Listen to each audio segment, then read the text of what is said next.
नमस्कार, किसान समाचार में आपका स्वागत है। मैं हूं रेशमा आपके साथ। आइए नजर डालते हैं इस वक्त की हेडलाइंस पर। प्रधानमंत्री नरेंद्र मोदी ने कहा, सरकार की प्राथमिकता है गांव, गरीब, आदिवासी, महिला, किसान। झारखंड को दी 6 वंदे भारत ट्रेनों की सौगात। जमशेदपुर से प्रधानमंत्री आवास योजना के अंतर्गत 2 करोड़ नए घरों के आवंटन का किया शुभारंभ।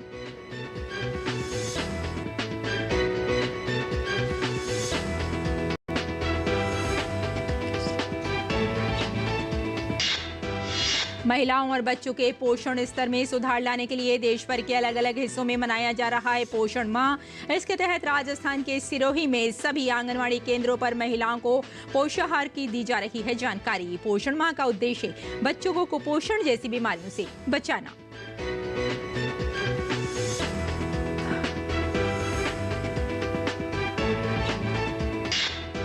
पश्चिम बंगाल के गांगे क्षेत्र, ओडिशा और झारखंड में तेज बारिश और बाढ़ के खतरे की संभावना। मछुआरों को समुद्र में न जाने की सलाह। अगले 2 दिनों तक छत्तीसगढ़, बिहार और पूर्वी मध्य प्रदेश में भी मूसलाधार बारिश का अनुमान।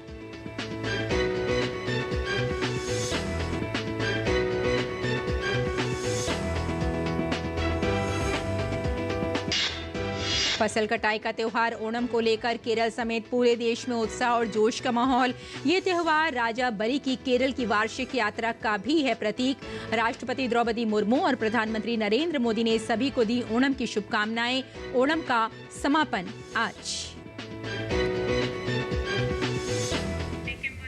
और आइए विस्तार से अब खबरों पर नजर डालते हैं। प्रधानमंत्री नरेंद्र मोदी ने झारखंड में वीडियो कॉन्फ्रेंसिंग के जरिए कुल 6 वंदे भारत को हरी झंडी दिखाकर रवाना किया, जिसमें टाटानगर पटना वंदे भारत, टाटानगर बहरामपुर, देवघर वाराणसी, हावड़ा गया, हावड़ा राउरकेला, हावड़ा दुमका भागलपुर शामिल रही।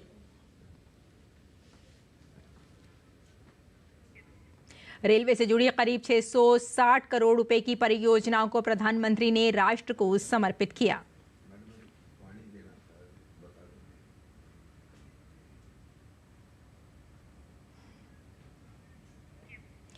वहीं प्रधानमंत्री आवास ग्रामीण के तहत उन्होंने 40,000 घरों को लाभार्थियों को दिया। साथ ही उन्होंने 32 करोड़ की रकम पहली किस्त के रूप में प्रधानमंत्री आवास योजना के लाभार्थियों के खाते में ट्रांसफर की। प्रधानमंत्री ने कहा कि आज की सरकार की प्राथमिकता गांव, गरीब, आदिवासी और महिला किसान है।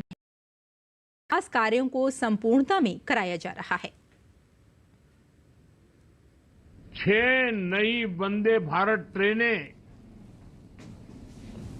650 करोड़ से ज्यादा की रेलवे परियोजनाएं, कनेक्टिविटी और यात्रा सुविधाओं का विस्तार और इस सबके साथ साथ झारखंड के हजारों लोगों को पीएम आवास योजना के तहत अपना पक्का घर।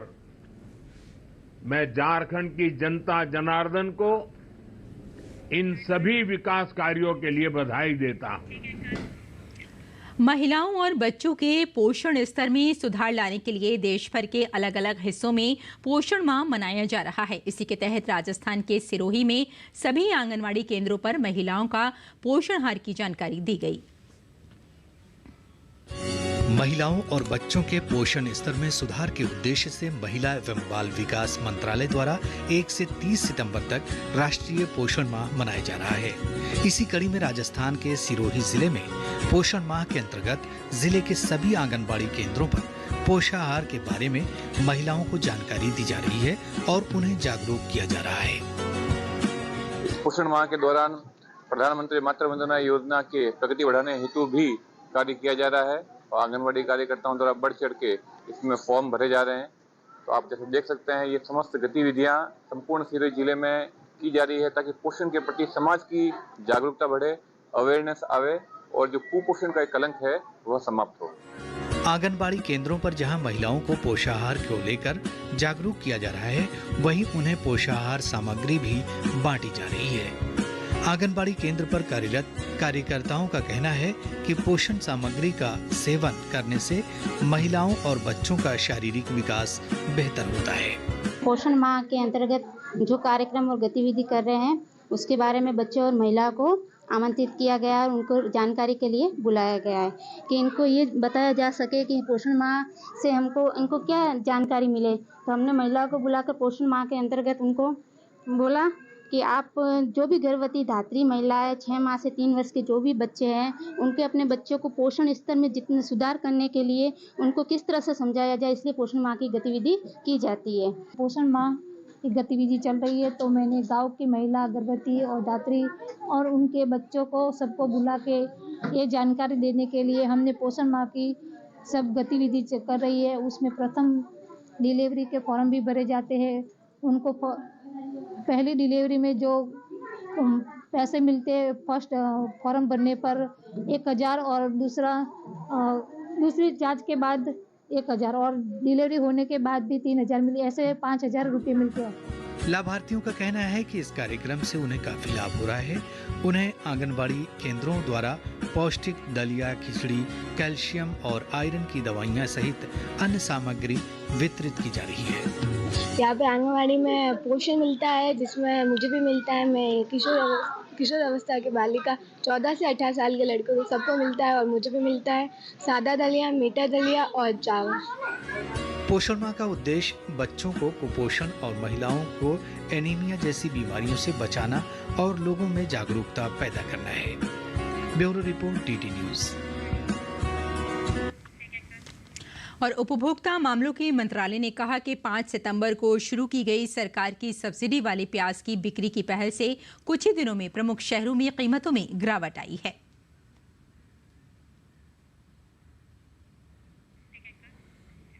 देश के अलग अलग हिस्सों में बारिश का दौर जारी है। मौसम विभाग ने आज पश्चिम बंगाल के गांगेय क्षेत्र, छत्तीसगढ़, उड़ीसा और झारखंड में तेज बारिश और बाढ़ के खतरे की संभावना व्यक्त की है। इसके साथ ही अगले 2 दिन तक बिहार और पूर्वी मध्य प्रदेश में भी मूसलाधार बारिश होने की संभावना है।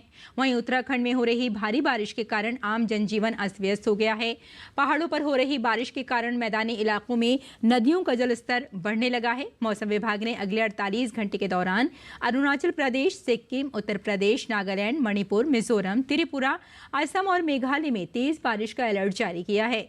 मछुआरों की सुरक्षा को देखते हुए सोमवार की सुबह तक उन्हें उत्तरी बंगाल की खाड़ी, पश्चिम बंगाल और उड़ीसा के तटों पर न जाने की सलाह दी गई है। आपको बता दें कि पश्चिम बंगाल के नॉर्थ 24 परगना में सुबह से ही तेज बारिश हो रही है। और ओणम के त्योहार को लेकर केरल समेत पूरे देश में उत्साह और जोश का माहौल है। ओणम फसल की कटाई का त्योहार, ये त्योहार राजा बलि की केरल की वार्षिक यात्रा का प्रतीक भी है। ओणम हिंदुओं के सबसे महत्वपूर्ण त्योहारों में से एक है और मुख्य रूप से दक्षिण भारतीय लोग बड़े उत्साह और जोश के साथ इसे मनाते हैं। घरों को विशेष रूप से सजाया जाता है, तरह तरह के स्वादिष्ट पकवान और व्यंजन बनाए जाते हैं। नृत्य और नाव दौड़ जैसे सांस्कृतिक कार्यक्रम और दान पुण्य के कार्य को पारंपरिक रूप से संपन्न किया जाता है। यह त्योहार राजा बलि की केरल की वार्षिक यात्रा का प्रतीक है। मलयालम भाषा में इसे थिरुवोणम कहते हैं और हिंदी कैलेंडर के अनुसार ये भाद्रपद या आश्विन माह में मनाया जाता है। ओणम राजा बलि की किंवदंती से जुड़ा हुआ है। सतयुग में राजा बलि का राज था, जो विष्णु भक्त भगवान प्रहलाद के पौत्र थे। अपने पराक्रम और बल से स्वर्ग पर अधिकार कर लिया था, जिसके कारण देवता डर गए। तब राजा बलि से रक्षा के लिए सभी देवता भगवान विष्णु की शरण में गए। भगवान विष्णु ने सभी देवी देवताओं की हुए कहा कि मैं देव माता अदिति के यहाँ वामन देव के रूप में जन्म लूंगा। किंवदंती के अनुसार राजा बलि नर्मदा नदी के किनारे यज्ञ कर रहे थे। तब भगवान विष्णु वामन रूप में यज्ञ स्थल पर पहुँचे। वामन देव को ब्राह्मण के रूप में देखकर राजा बलि ने उनका आदर सत्कार और स्वागत किया और दान में कुछ मांगने को कहा। तब वामन देव ने राजा बलि से 3 पग भूमि का आग्रह किया। राजा बलि ने सोचा कि बालक ब्राह्मण के 3 पग होते ही कितने हैं। राजा बलि ने वामन देव को 3 पग भूमि देने का वचन दे दिया। तब वामन देव ने अपने पहले पग से पृथ्वी और दूसरे पग से आकाश को नाप लिया। अब 1 पग नापने के लिए बच गया। तब राजा बलि ने कहा, वामन देव, आप तीसरा पग मेरे सिर पर रख सकते हैं। जब भगवान विष्णु, जो कि वामन, उन्होंने वैसा ही तीसरा पग बलि के सिर पर रखा, तो वह पाताल चला गया। राजा बलि की दान वीरता को देखकर भगवान विष्णु अत्यंत प्रसन्न हुए और उन्हें पाताल का स्वामी बनाते हुए वचन दिया कि 4 माह के लिए वो स्वयं पाताल लोक में निवास करेंगे। ओणम न केवल फसल कटाई का त्योहार है, बल्कि एकता, समानता और उदारता के मूल्यों को प्रतिबिंबित करने का भी समय है।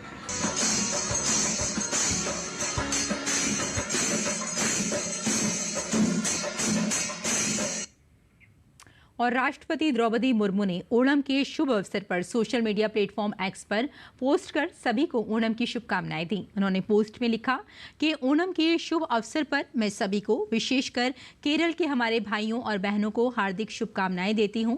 इस त्योहार के दौरान हम नई फसल का जश्न मनाते हैं और प्रकृति के प्रति अपने आभार व्यक्त करते हैं। ये त्योहार सभी के लिए शांति, समृद्धि और खुशियां लाए। प्रधानमंत्री नरेंद्र मोदी ने ओणम की शुभकामनाएं दी हैं। प्रधानमंत्री ने एक्स पर कहा कि सभी को ओणम की शुभकामनाएं। सर्वत्र शांति, समृद्धि और कल्याण हो। ये त्यौहार केरल की गौरवशाली संस्कृति का जश्न मनाता है और दुनिया भर में मलयाली समुदाय द्वारा उत्साहपूर्वक मनाया जाता है। केंद्रीय गृह और सहकारिता मंत्री अमित शाह ने ओणम के शुभ अवसर पर सोशल मीडिया प्लेटफॉर्म एक्स पर पोस्ट कर ओणम की शुभकामनाएं दी। उन्होंने पोस्ट में लिखा कि ओणम के शुभ अवसर पर शुभकामनाएं। नई फसल के स्वागत का उत्सव सभी को अच्छा स्वास्थ्य और खुशी का आशीर्वाद प्रदान करते हुए प्रकृति और संस्कृति के साथ हमारे संबंधों को मजबूत करे। और आइए अब जान लेते हैं मंडी भाव के बारे में।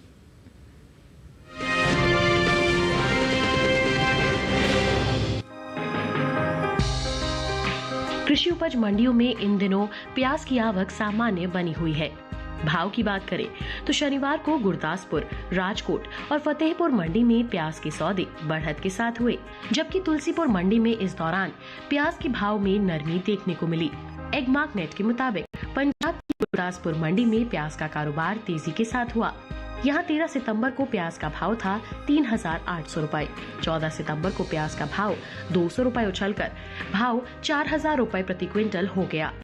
गुजरात की राजकोट मंडी में भी प्याज के सौदे बढ़त के साथ हुए। यहाँ 14 सितंबर को प्याज का भाव 100 रुपए चढ़कर 3,625 रुपए से 3,725 रुपए हो गया। मंडी में तेजी का सिलसिला जारी रहा। 13 सितंबर को प्याज का भाव रहा 3,780 रुपए। 14 सितंबर को इसमें 5 रुपए की मामूली तेजी आई और भाव 3,785 रुपए प्रति क्विंटल पर जा पहुंचा। जबकि उत्तर प्रदेश की ही तुलसीपुर मंडी में इस दौरान प्याज के सौदों में अच्छी खासी नरमी के साथ कारोबार हुआ। यहाँ 13 सितंबर को प्याज का भाव था 3,800 रुपए। 14 सितंबर को इसके सौदे 470 रुपए लुढ़क कर 3,330 रुपए पर हुए। इस साल घरेलू स्तर पर प्याज की उपज में कमी देखने को मिल सकती है। कृषि मंत्रालय की ओर से बागवानी फसलों के लिए जारी पहले अग्रिम अनुमान के मुताबिक देश में प्याज की उपज बीते साल से कम होने की उम्मीद है। साल 2022-23 के दौरान प्याज की कुल उपज 31.01 मिलियन टन होने का अनुमान जताया गया है, जबकि बीते साल प्याज की कुल पैदावार 31.69 मिलियन टन रही थी।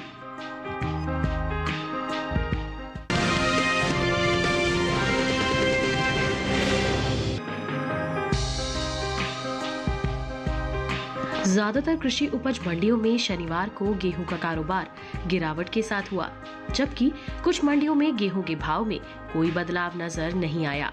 एगमार्क नेट के मुताबिक गुजरात की धोराजी मंडी में इस दौरान गिरावट देखने को मिली। यहाँ 13 सितंबर को गेहूं का भाव 2,770 रुपए रहा, जो 14 सितंबर को 95 रुपए लुढ़क कर 2,675 रुपए रह गया। इसी तरह राजस्थान की सूरतगढ़ मंडी में भी गेहूं के सौदे सुस्ती के साथ हुए। यहाँ 13 सितंबर को गेहूं का भाव था 2,480 रुपए, जो 14 सितंबर को 63 रुपए गिरकर 2,417 रुपए क्विंटल रह गया। मध्य प्रदेश की इंदौर मंडी में कमजोरी का सिलसिला जारी रहा। 13 सितंबर को गेहूं का भाव था 2,626 रुपए, जो 14 सितंबर को 3 रुपए कमजोर होकर 2,623 रुपए रह गया। उत्तर प्रदेश की लालगंज मंडी में गेहूं के सौदों में स्थिरता देखने को मिली। यहां 13 सितंबर को गेहूं का भाव था 2,550 रुपए। 14 सितंबर को इसमें कोई बदलाव नहीं आया और भाव 2,550 रुपए प्रति क्विंटल पर ही बना रहा। कृषि एवं किसान कल्याण मंत्री साल 2023-24 के प्रमुख कृषि फसलों के तीसरे अग्रिम अनुमान को जारी किया गया है। पिछले कृषि वर्ष से जायद के मौसम को रबी मौसम से अलग कर दिया गया है और इसे तीसरे अग्रिम अनुमान में शामिल किया गया है। इसलिए क्षेत्रफल, उत्पादन और उपज के इस तीसरे अग्रिम अनुमान में खरीफ, रबी और जायद मौसम शामिल है। बात कुल गेहूं की पैदावार की करें तो साल 2023-24 के दौरान गेहूं की पैदावार 1,129,25,000 मीट्रिक टन होने का अनुमान जताया गया है, जो बीते साल गेहूं की उपज की तुलना में 23,71,000 मीट्रिक टन अधिक है।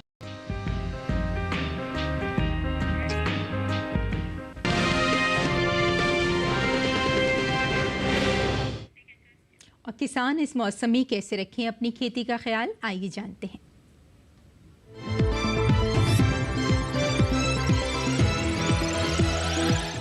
नमस्कार, आप देख रहे हैं डीडी किसान।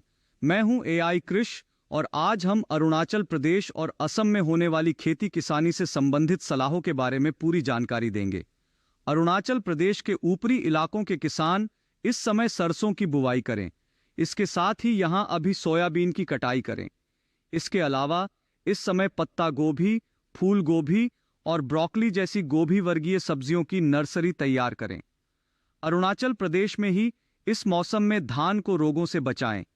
वहीं असम के पहाड़ी इलाकों के किसान सब्जियों के बीज बोने के बाद क्यारियों को पराली, केले के पत्ते या सूखी घास से ढक दें और अंकुर दिखाई देने पर उन्हें हटा दें। यहीं इस समय गन्ने को गिरने से बचाने के लिए 3 से 4 गन्ने की पत्तियों को बांध दें। असम के पहाड़ी इलाकों में ही उड़द और अरहर में फूल आने के दौरान निराई गुड़ाई करें। वहीं असम के निचली ब्रह्मपुत्र घाटी इलाके में रब्बी मक्के की बुवाई के लिए खेत तैयार करें। यहीं इस समय गोभी वर्गीय सब्जियों की बुवाई या रोपाई जारी रखें। इसके अलावा यहां इस समय केले के बागों को खरपतवार मुक्त रखें और पानी जमा न होने दें। ऊपरी ब्रह्मपुत्र घाटी क्षेत्र में साली धान के खेतों में 5 से 2 सेंटीमीटर ऊपर या नीचे जल स्तर बनाए रखें।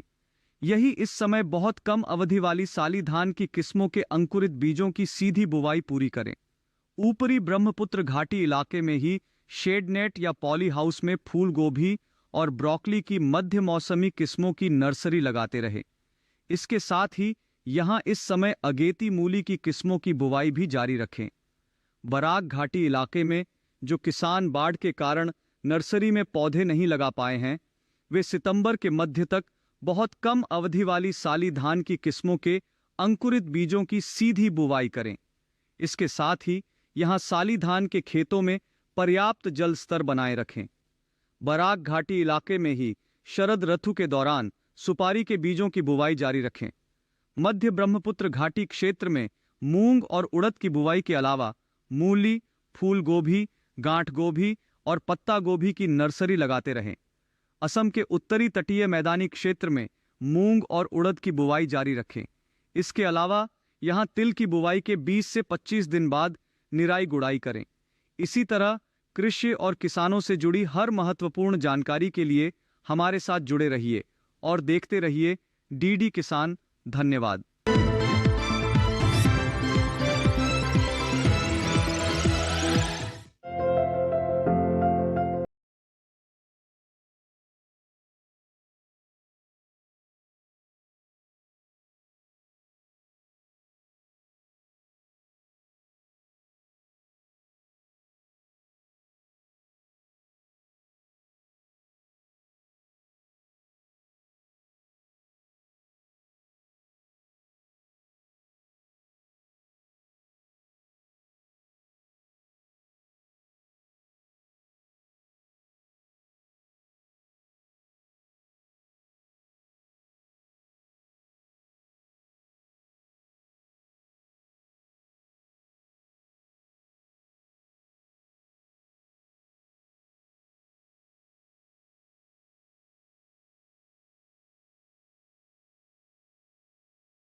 करें।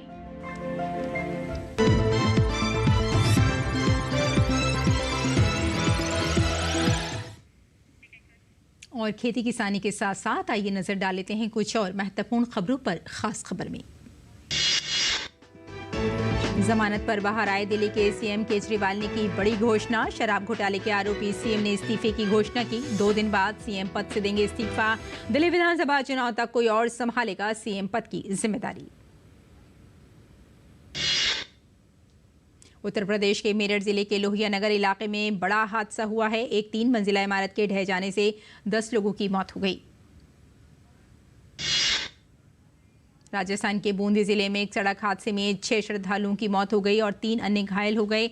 एक अज्ञात वाहन और कार की टक्कर होने से यह हादसा हुआ, जिसमें कार में सवार 6 लोगों की मौके पर ही मौत हो गई। बिहार की राजधानी पटना में फ्रेजर रोड पर सबसे चर्चित मारवाड़ी वासा होटल में भीषण आग लग गई। आग से फ्रेजर रोड पर अफरा तफरी मच गई। वहीं मौके पर पहुंचकर दमकल कर्मियों ने सही समय पर आग पर काबू पा लिया।